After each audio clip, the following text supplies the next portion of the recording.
What do you call it when 63% of workers who filed an EEOC discrimination complaint, what do you call it when 63% of those workers lose their jobs?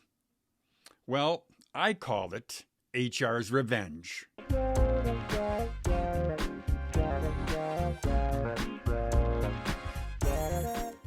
Welcome back to Over 50 TV. My name is Lou Reyes.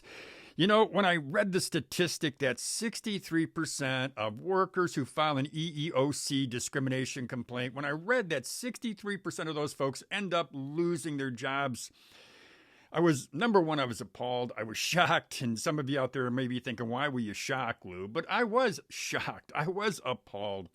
Quite frankly, I was very, very surprised that the percentage was that high. Because right away, what that tells you, it tells me, is that filing an EEOC complaint isn't worth the time, isn't worth the effort. Well, we're going to be talking about this study that I came across. We're going to be talking about the study that shows the percentage of folks who file those complaints might as well kiss their jobs goodbye. We're going to be talking about that in just a second here. But before I do, I just want to mention that this video is sponsored by Career Fitter. If you follow my channel, you know I am an advocate. I believe in career aptitude tests. I know that they are a valuable tool when you are trying to determine a job, trying to determine what job is best for you, what job better fits your skills, your personality, and your interests. Well, I recommend taking career aptitude tests. I've done research on career aptitude tests, and I found that the Career Fitter career aptitude test is among the very best. I've got a link to the free Career Fitter career aptitude test in the description box. It's free, but there is a paid version. You take the free version. If you like the results and you want to dig deeper, well, there's a paid version. It's just over $19. It's a small investment for a potentially big future. So now let's get to our video. 63% of workers who file an EEOC discrimination complaint lose their jobs. Were you as surprised as I am, that the number is that high? Are you as surprised as I am, as naive as probably I am? And after all these years of being in business, running companies, being on this YouTube channel for 4+ years, are you as surprised as naive Lou as I am? Because I certainly got to tell you, I must have been naive, because when I read this statistic, I was surprised, I was shocked, and I was actually, as I said, I was appalled by this whole thing. So how in the world, a department that's supposed to be looking out for you, the Equal Employment Opportunity Commission, how in the world could they allow this to happen? Well, that's a whole other video and a whole other story. So let's dig into this article a little bit here, just so we can get a better understanding or a good understanding of the findings. And it says here in this paragraph, I've highlighted it. It's the first paragraph. It says, that's our main finding after analyzing the outcomes of 419 discrimination cases filed with the U.S. Equal Employment Opportunity Commission from 2012 to 2016, and they say that's the most recent data available. So when you look at this paragraph and you read that this many people, over 500,000 people who filed discrimination cases, almost 750,000 folks, they lost their job. 63% of them lost their job. And it says here, I didn't highlight it, but it says, we focused on workplace complaints filed related to race, sex, disability, age, and national origin. And they say these are the 5 most common categories. But let's look at this second paragraph here. It says, we found that at least 63% of workers who filed a complaint eventually lost their job. So when I say HR's revenge, who else can you point the finger at? Although we could certainly point the finger at the EEOC, and we really shouldn't just point the finger, but give them a big slap for not doing the job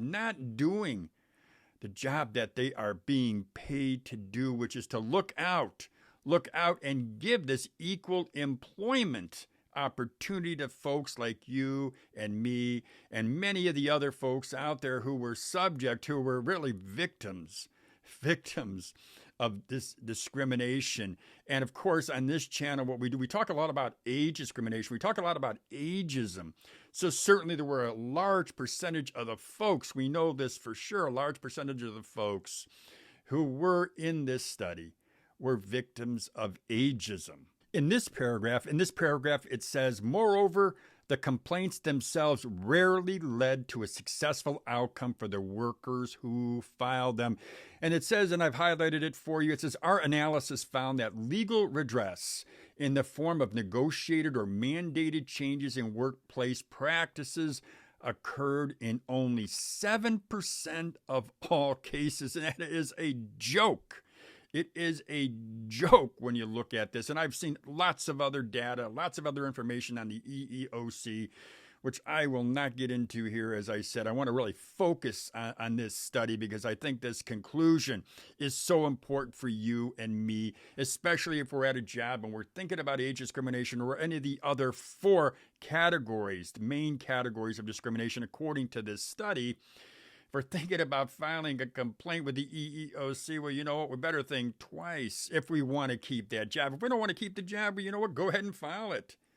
If you think that you will, you'll find some redress, but quite frankly, looking at the statistic, it doesn't look very good. But let's look back at this. It says, again, workers received monetary awards in 12% of the cases with a median payout of only $8,500. Well, $8,500. This is your negotiated settlement. This is what the EEOC and their attorneys have helped you to secure from that employer who discriminated against you for whatever reason. And again, we talk a lot about age here. But if you're 50 years old, 55 or 60, and you lose your job and the result of your discrimination or complaint is $8,500? $8,500. That doesn't go far. Obviously, it doesn't go far no matter what age you are. But when you are older, and you know how difficult or how challenging it can be to find a new job, and you think that after time, and this is settled because it's going to take some time, it's going to probably take a few years, quite possibly. But after all that time, you file that discrimination complaint, and you take home $8,500. Yeah, it doesn't seem fair. It's not fair. So again, when I say I was appalled or shocked by these numbers and probably naive to think that there was even a chance that filing a complaint would yield you a higher amount of money, I guess I was really foolish in thinking that. But it says here, these patterns may explain why only a fraction of people who believe they have experienced discrimination at work actually file a complaint. Again, there I am again thinking, well, you know what, the results would be better than they are, but they're not. And it says here, legal standards prove discrimination to the EEOC or in court are quite high. And the burden of proof, I'm going to talk lower, the burden of proof falls largely on the employee. The employer, the HR department, the HR folks, they've got the money. They've got the attorneys, the established relationship with the attorneys. If you decide you need to file an EEOC complaint, you're the one who's got to go out and hunt for that attorney. You may have to pay, and I don't know this, but you may have to pay a deposit. Who knows? I guess it depends on the attorney that you are able to get. But the burden of proof is on you. You're the one who's filing the complaint. You have to prove it. And that can be very, very difficult when you are up against a cadre of corporate attorneys who are looking out for that company, looking out for that HR person. Yeah, this is HR's revenge, and it's the best example that I can see, I've seen, of HR's revenge. And again, that is, to me, shocking and it's appalling. But this is the facts. These are the facts of life when you're an employee, and especially if you're an older worker. So let me summarize this for you. And I'm going to summarize it as I see it. Well, we know this. We know that 63%, according to this study, 63% of workers who file an EEOC discrimination complaint, we know that 63% of those folks lose their jobs, and maybe they lose it immediately. More than likely, they're going to lose it over time, but they're going to lose their job. So, summarizing it, we know that fact to be true according to this study.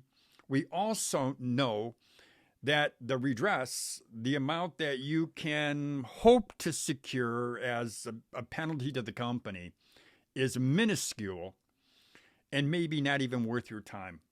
But I do know this: if we do feel discrimination at a job and we do not push back, we don't fight it, it's going to continue. There are organizations out there like the EEOC and AARP, I'll throw that name out there too, who I believe should be defending the workers' rights and doing a better job of it, but they're not.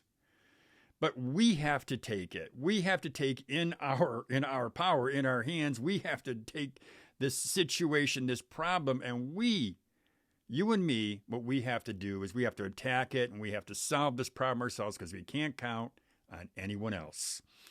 Well, that's all I got for you today, my friends. I do have a link. I will put a link to this article in the description box. You can check it out for yourself. If you got any questions, any comments, please put them in the description box, or put it in the comments section, rather. Also, I do have a link to the free Career Fitter Career Aptitude Test in the description box. If you're looking for a job, you want to check it out, find a job that better fits your skills, your personality, and your interest, go ahead, take the free one. It's easy to do. It's, I think, 60 questions or so. Doesn't take long at all, but if it could help you, why not give it a try? So again, that's all I got for you. I look forward to meeting you and talking to you again soon. Have a great day, everybody.